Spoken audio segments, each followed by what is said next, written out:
Ya. Gimana? Kenapa? Cara membersihkan sombong, ria, itu dia terlihat nggak? Nggak kelihatan kan? Ujub nggak kelihatan.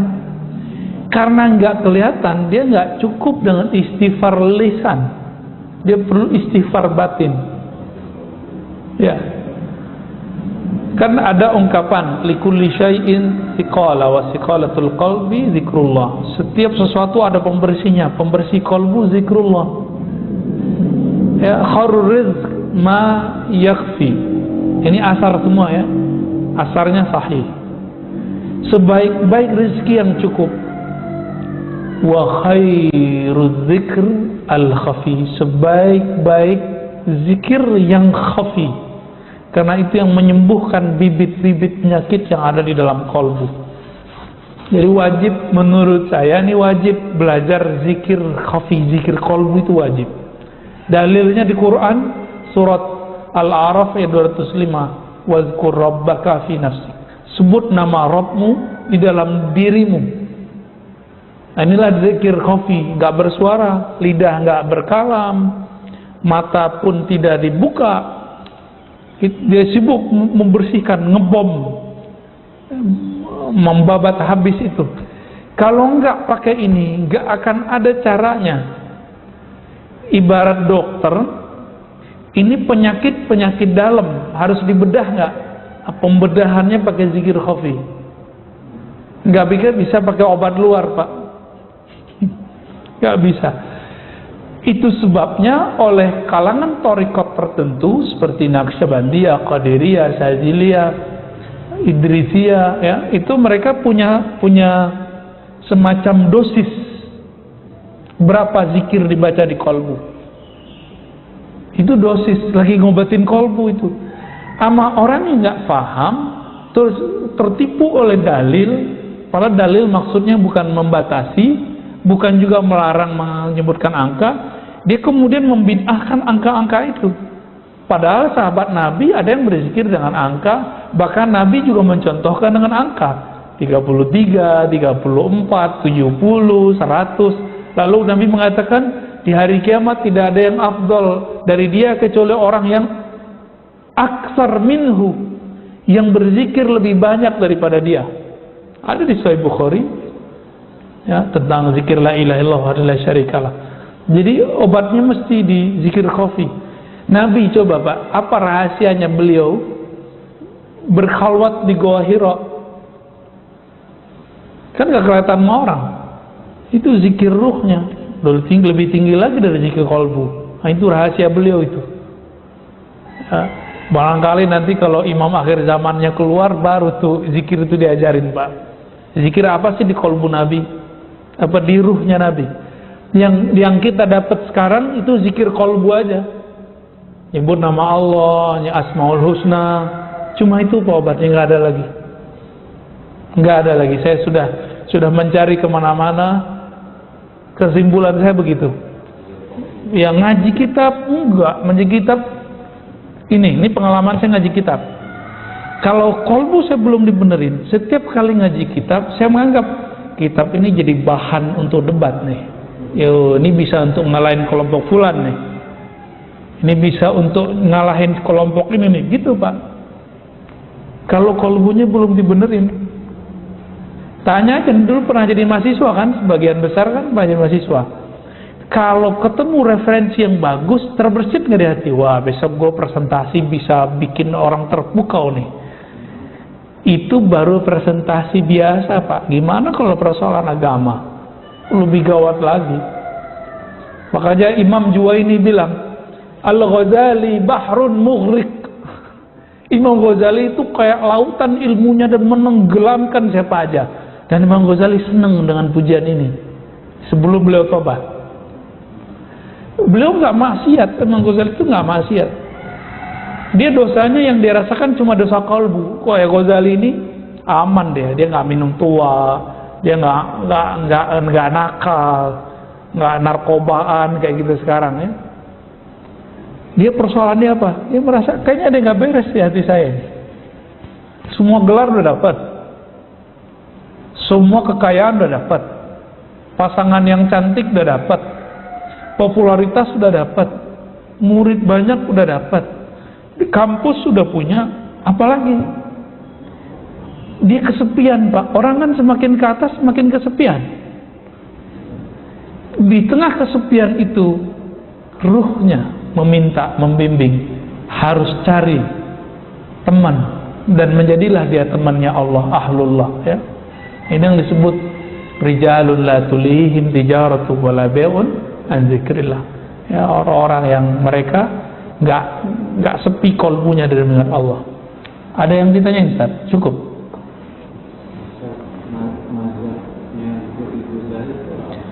Mazhab fikih Imam Ghazali, mazhab Syafi'i. Beliau nulis kitab banyak sekali, yang paling terkenal itu Al-Wajiz. Imam Nawawi terinspirasi oleh kitab Wajiz, tebal Pak segini. Wajiz itu artinya kesimpulan padat. Kesimpulan itu segini. Diringkas oleh Imam Nawawi, ya, baru agak tipisan dikit. Minhaj namanya. Itu perkembangan berikutnya. Dalam bab akidah, beliau akidahnya Asy'ariyah, Ahlus Sunnah wal Jamaah. Maka pembukaan Ihya Ulumuddin kita belum pernah bahas, ya Ustaz, ya, akidah Imam Ghazali. Mungkin nanti pas penutupan saya bahas akidah Imam Ghazali deh, atau kita buat pertemuan sendiri, ya. Ini kan minggu terakhir, ya, kita kajiannya. Nah, mungkin kita buat nanti di luar Ramadan akidah Imam Ghazali, biar nanti akidah kita nyambung sama dia. Insya Allah kalau Allah berkenan, kita ijazahkan silsilahnya biar nyambung. Wah, ini anak cucunya Ghazali secara akidah, kira-kira gitu. Terus tasawufnya beliau mengikuti Imam Abu Ali Al-Farmadi. Imam Abu Ali Al-Farmadi ini nanti terhubung ke Imam Qushairi, terhubung ke Imam Kharqani, terhubung ke Imam Abu Yazid Bustami dan Imam Junaid. Jadi Imam Ghazali ini beliaulah yang mematenkan prinsip-prinsip tasawuf, tazkiyatun nafs, kata orang yang takut dengan nama tasawuf. Prinsip ini relevan dipakai oleh thariqat mana saja. Bahkan kitab Ihya Ulumuddin ini yang menjadi prinsip ajaran tasawuf itu kemudian diringkas oleh dua tren kelompok. Pertama, kelompok Sufi tarekat. Imam Abdul Qadir Jailani, Syekh Abdul Qadir, itu meringkas. Ada ringkas seperti Mukhtasar Ihya. Bahkan kitab Ghunyah itu isinya adalah diambil dari Ihya Ulumuddin. Terus ada tren orang tidak bertorikot secara resmi, tapi dia ada torikotnya yang memang ada disebut. Itu jalur Al-Maqdisi, Ibnu Qudamah Al-Maqdisi. Nanti turunnya ke siapa? Kawannya juga Ibnul Jauzi. Ini mereka tidak bertorikot secara resmi. Mereka menulis Mukhtasar Ihya Ulumuddin, namanya Minhajul Qasidin. Minhajul Qasidin karya Ibnul Jauzi itu diringkas lagi oleh Ibnu Qudamah dan menjadi buku Tazkiyatun Nafsnya Salafi sekarang. Judulnya Mukhtasar Minhajul Qasidin. Coba kalau kita sebutin gini, bisa-bisa besok nggak ngaji kitab itu lagi dia. Tapi saya harap tetap ngaji aja.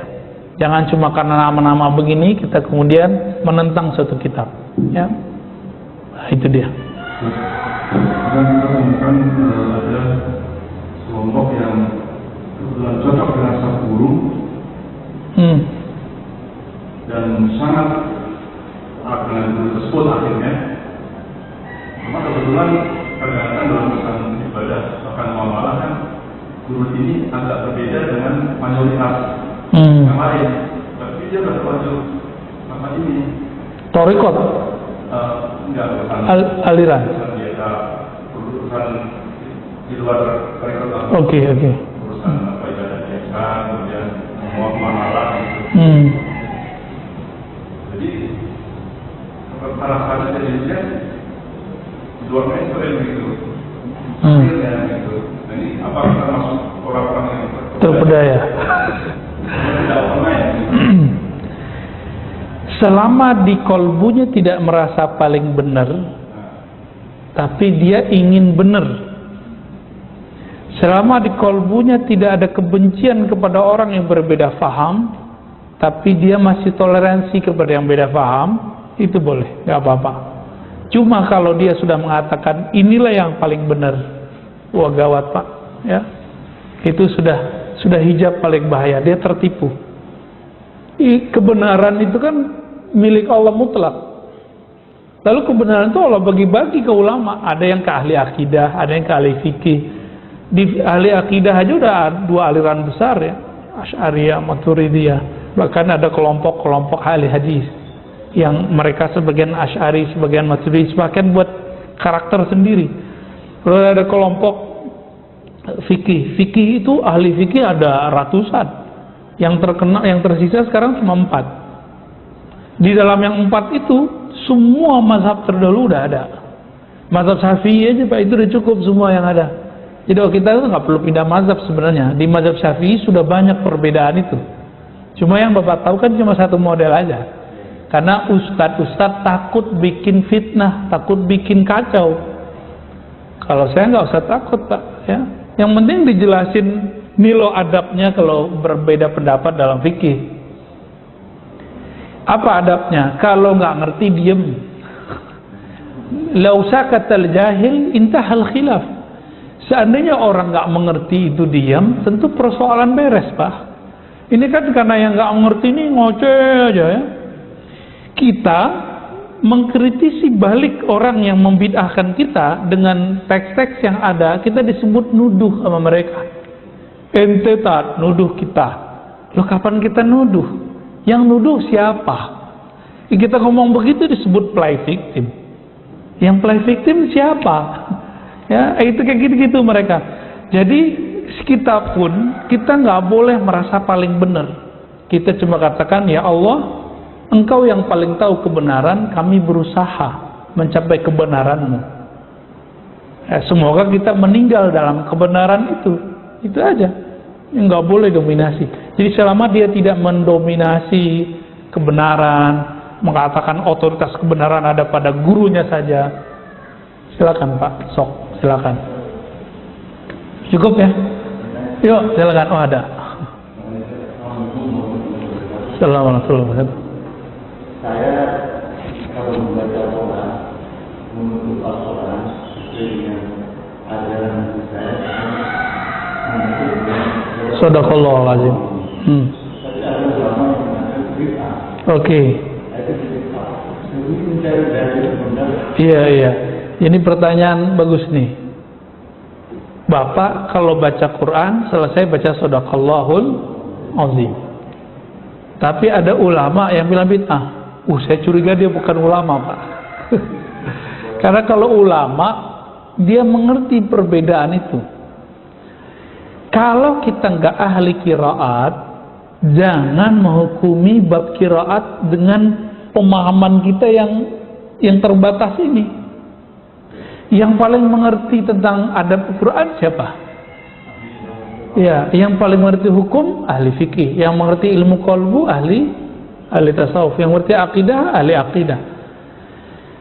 Di dalam tradisi ahli qiraat, mereka biasa selesai membaca Al-Quran mengamalkan satu kalam yang dulu dibaca, diperintahkan kepada Nabi dan kepada ahli kitab. Qul sadaqallah. Ada kan di dalam Al-Quran? Surah apa itu? Ali Imran ya. Katakanlah Allah Maha benar. Gitu. Ayat itu emang nggak menyebutkan dibacanya kapan. Jadi boleh nggak nih? Ya boleh aja kan, isi sadaqallah apa? Maha benar Allah. Jadi kita kemudian ingin menjadi orang-orang yang syahidin, orang-orang yang bersaksi bahwa Al-Quran ini benar. Hal kayak gitu aja dimasalahin sama mereka Pak ya. Tuh, itu baru gak benar itu. Hal-hal yang gak penting dimasalahin. Yang dimasalahin orang yang gak baca Quran. Ya. Jangankan itu Pak, orang kalau di Pakistan itu baca Quran tuh kepalanya pasti gerak-gerak begitu otomatis. Itu aja dibid'ahin sama mereka. Nah, ini juga ada kisah Imam Ibnu Katsir ya. Imam Ibnu Katsir nggak mempermasalahkan, artinya ahli qiraat dari dulu suka membaca itu. Tiba-tiba dia pakai, oh di hadis Nabi nggak begitu loh. Ini riwayat, sedangkan yang ahli qiraat punya riwayat sendiri bahwa guru-guru mereka biasa baca itu. Gitu, ya. Nabi kan setiap khutbah juga nggak pakai innal hamdalillah nahmaduhu bla bla bla kullu bid'atin dhalalah. Tapi mereka kalau khutbah gimana? Selalu pakai itu. Dan itu nggak jujur. Nabi itu kalamnya lengkap, ada kalam-kalam setelah itu, kok nggak dibaca semuanya? Nggak serius juga Pak dia. Oh yang sunnah itu baca subhanakallahumma wa bihamdika gitu ya. Itu kan hadisnya berilat kata Imam Bukhari. Hadisnya ada ilatnya Pak. Gitu. Jadi lanjut aja Pak baca shadakallah. Ya nggak ada masalah. Sesekali sih baca alhamdulillah gitu ya. Sesekali baca subhanakallahumma wa bihamdika. Nggak apa-apa ya. Jadi saya curiga yang ngomong bukan ulama, karena Syekh Sudais saja pakai shadaqallahul azim. Kalau seandainya shadaqallahul azim itu tidak benar, maka sekarang Imam Masjidil Haram kan beliau simbol salafi juga. Tapi salafi yang dekat ke pemerintah ya. Lagi dibully Pak juga. Baik, wah ini panjang kalau diceritain. Tahu-tahu udah 6:30, cuma harinya lagi sendu-sendu begitu ya. Semoga kajian kita diridhai oleh Allah. Kalau salah kita minta ampun kepada Allah, dan saya minta maaf kepada kita semua. Mohon maaf jika ada kalam yang tidak tepat, salah dari saya, kurang dari saya, kesempurnaan milik Allah. Wassallallahu ala nabiyina Muhammad subhanakallahumma wa bihamdika asyhadu an la ilaha illa anta astaghfiruka wa atubu ilaik. Assalamualaikum warahmatullahi wabarakatuh.